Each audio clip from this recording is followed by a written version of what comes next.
በስመ አብ ወወልድ ወመንፈስ ቅዱስ አሐዱ አምላክ አሜን።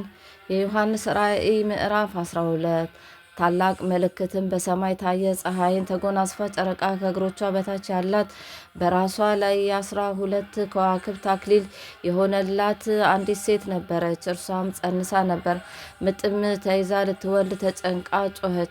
ሌላም ምልክት በሰማይ ታየ። እነሆም ታላቅ ቀይ ዘንዶ 7 ራሶችና 10 ቀንዶች ነበሩት። በራሶቹም ላይ 7 ዘውዶች ነበሩ።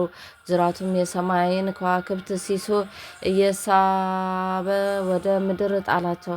ዘንዶውም ሴቲቱን በወለደች ጊዜ ሕፃኗን እንዲበላ ልትወልድ ባላት ሴት ፊት ቆመ። አሕዛብንም ሁሉ በብረት በትር ይገዛቸው ዘንድ ያለውን ልጅ ወንድ ልጅ ወለደች። ልጇም ወደ እግዚአብሔርና ወደ ዙፋኑ ተነጠቀ። ሴቲቱም 1260 ቀን በዚያ እንዲመግቧት በእግዚአብሔር ተዘጋጅቶላት ወደ ነበረው ስፍራ ወደ በረሃ ሸሸች። በሰማይም ሰልፍ ሆነ።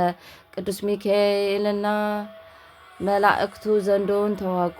ዘንዶውም ከመላእክቱ ጋር ተዋጋ፣ አልቻላቸውም። ከዚያም ወዲያ በሰማይ ስፍራ አልተገኘላቸውም።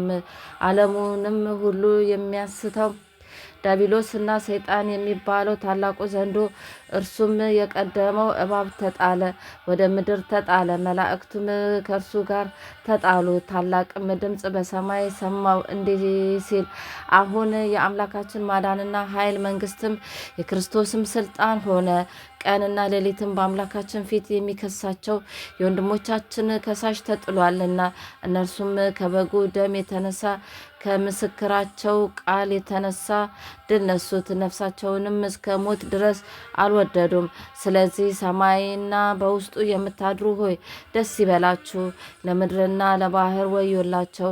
ዲያብሎስ ጥቂት ዘመን እንዳለው አውቆ በታላቅ ቁጣ ወደ እናንተ ወርዷልና።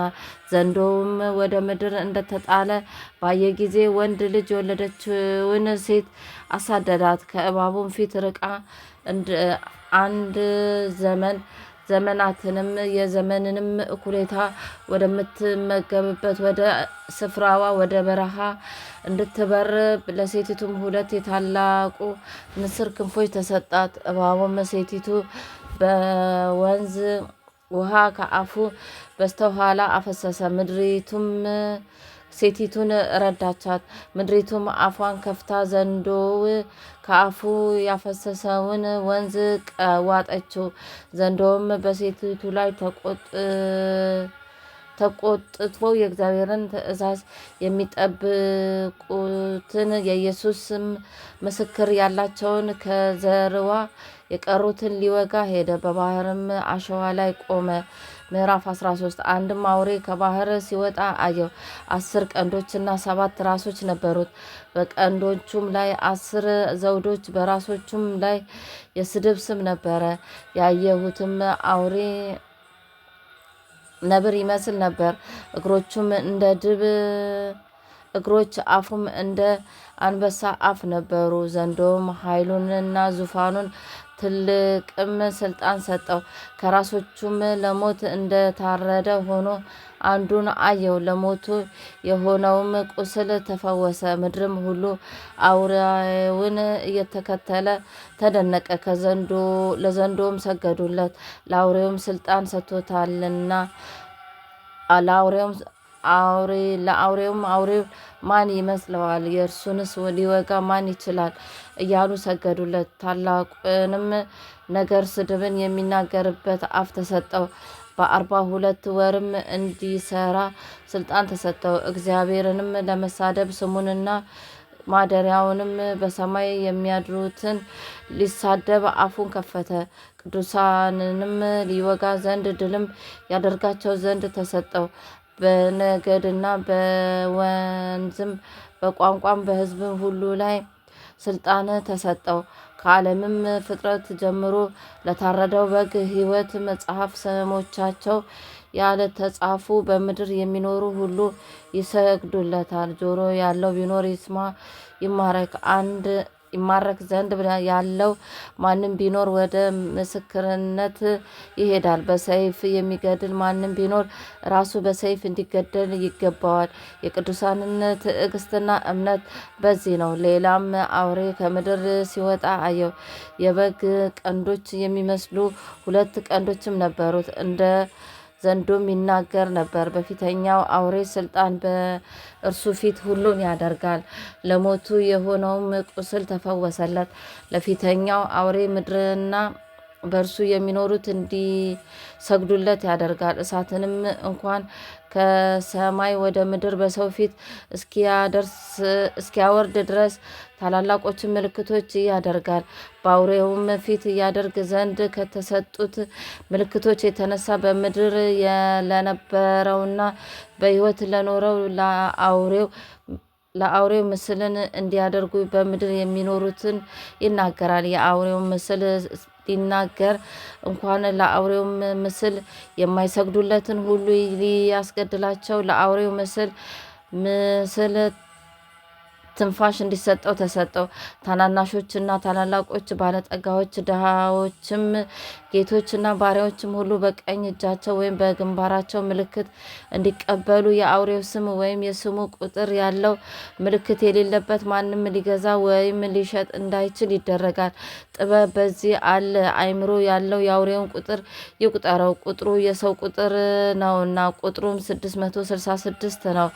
ምዕራፍ 14 እነሆም በጉ በጽዮን ተራራ ቆሞ ነበር። ከእነርሱም ጋር ስሙና የአባቱ ስም የመንፈስ ቅዱስም ስም በግንባራቸው የተጻፈባቸው 140,000 ነበሩ። እንደ ብዙ ውሃም ድምፅና እንደ ታላቅ ነጎድጓድ ድምፅ ያለ ከሰማይ ድምፅ ሰማሁ። ደርዳሪዎችና በገና እንደሚደረድሩ ያለ ድምፅ ሰማሁ። በዙፋኑም ፊት በአራቱም አንበሶችና በሊቃውንቱ ፊት አዲስ ምስጋና አመሰገነ። ከምድርም ከተዋጁት 144,000 በቀር ያን ቅኔ ሊማር ለማንም አልተቻለውም። ከሴቶች ጋር ያልረከሱ እነዚህ ናቸው፣ ድንግሎች ናቸው። በጉ ወደሚሄድበት የሚከተሉት እነዚያ ናቸው። ለእግዚአብሔርና ለበጉ በኩራት እንዲሆኑ ከሰዎች የተዋጁ እነዚህን ናቸው። በአፋቸው ውሸት አልተገኘባቸውም፣ ነውር የሌለባቸው። በምድር ለሚኖሩ ለሕዝብም ለነገድም ለቋንቋም ለወገንም ሁሉ ይሰበክ ዘንድ የዘላለም ወንጌል ያለው ሌላ መልአክ ከሰማይ መካከል ሲበር አየሁ። በታላቅ ድምፅም የፍርዱ ሰዓት ደርሷልና እግዚአብሔርን ፍሩ፣ ክብርንም ስጡ። ሰማይና ምድርን ባህርም የውሃ ምንጮች ለሰራው ስገዱለት አለ። ሌላም ሁለተኛ መልአክ አሕዛብን ሁሉ የዝሙትዋን ቁጣ ወይን ጠጅ ያጠጣች ታላቂቱ ባቢሎን ወደቀች እያለ ተከተለውም። ሶስተኛው መልአክ ተከተላቸው በታላቅ ድምፅ እንዲህ እያለ ለአውሬውና ለምስሉ የሚሰግድ በግንባሩም ወይም በእጁ ምልክት የሚቀበል ማንም ቢኖር እርሱ ደግሞ በቁጣው ጽዋ ሳይቀላቀል ከተዘጋጀው ከእግዚአብሔር ቁጣ ወይን ጠጅ ይጠጣል። በቅዱሳንም መላእክትና በበጉ ፊት በእሳትና በዲን ይሰቃያል። የስቃያቸውም ጢስ ለዘላለም እስከ ዘላለም ድረስ ይወጣል። ለአውሬውና ለምስሉ ለሚሰግዱ የስሙን ምልክት የሚቀበል ሁሉ ቀንና ሌሊት እረፍት የላቸውም። የእግዚአብሔርን ትእዛዝ የሚጠብቁት ኢየሱስንም በማመን የሚነጹት ቅዱሳን ትዕግስታቸው በዚህ ነው። ከሰማይም ከእንግዲህ ወዲህ በጌታ የሚሞቱ ሙታን ብፁዓን ናቸው። መንፈስ አሁን ከድካማቸው ያርፉ ዘንድ ስራቸውን ይከተላቸው ይላል ብለህ ጻፍ የሚል ድምፅ ሰማሁ።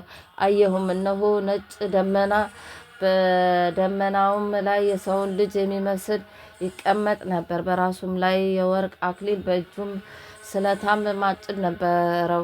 ሌላ መልአክም ከመቅደሱ ወጥቶ በደመናው ላይ ለተቀመጠው የማጨድ ሰዓት ስለደረሰ ማጭድን ስደድና እጨድ፣ የምድሪቱ መከረ ጠውልጓልና ብሎ በታላቅ ድምፅ ጮኸ። በደመናውም ላይ የተቀመጠው ማጭዱን ወደ ምድር ጣለው፣ ምድርም ታጨደች። ሌላም መልአክ በሰማይ ካለው መቅደስ ወጣ። እርሱም ደግሞ ስለታም ማጭድ ነበረው።